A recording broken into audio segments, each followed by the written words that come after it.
Hujan deras yang mengguyur Buleleng sejak Senin kemarin mengakibatkan rumah milik warga di Desa Panji, Buleleng, Bali ambruk dikarenakan pondasi yang tidak kuat menahan genteng yang terlalu berat. Rumah milik Gede Kartika, warga Dusun Klotkau, Desa Panji, rusak berat. Atap rumah permanen ambruk setelah dilanda hujan sejak Senin lalu hingga Selasa malam. Saat kejadian, rumah dalam keadaan kosong sehingga tidak ada korban jiwa dalam kejadian ini. Hanya saja rumah tidak bisa ditempati dan perlengkapan rumah tangga milik korban juga tidak bisa digunakan kembali karena tertimpa potongan kayu dan pecahan atap genteng. Diduga karena kayu lapuk tidak kuat menyangga atap di atasnya, ditambah hujan deras sehingga atap tersebut ambruk. Sebelum kejadian, hujan diikuti angin kencang melanda Desa Panji dan sekitarnya. Lantaran intensitas hujan tinggi dan berlangsung hampir seharian, pemilik rumah mengisi waktu dengan berkunjung ke rumah kerabatnya tidak jauh dari lokasi kejadian. Sekitar pukul 20 WITA, tiba-tiba rangka dan atap rumah korban ambruk. Karena ini silat yang pas justru itu dah nih. Ada sakane memeknya dikira. Memang tiangi, ya panas tiangi. Hujan nih ke, belum wah nih ke hujan nih terusnya nih ke ngalir nih ke.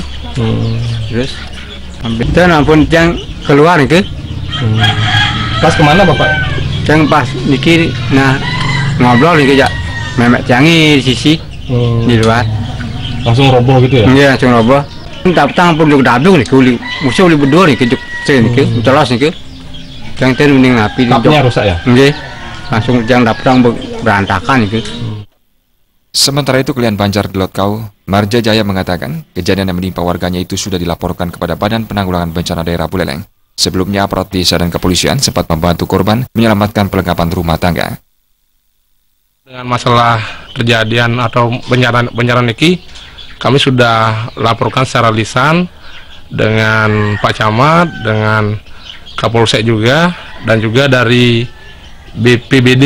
Jadi kemarin secara lisan kami sudah menelpon, akan tapi kami hari ini baru akan bersurat ke kantor BPBD gitu.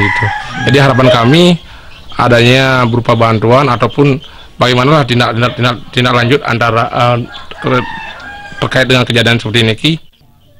Dengan kondisi rumah yang rusak, Gede Kartika bersama keluarga harus mengungsi untuk sementara ke rumah tetangganya. Sementara dari BPBD sudah memberikan paket sembako untuk korban. Komang Yuda, Bali TV.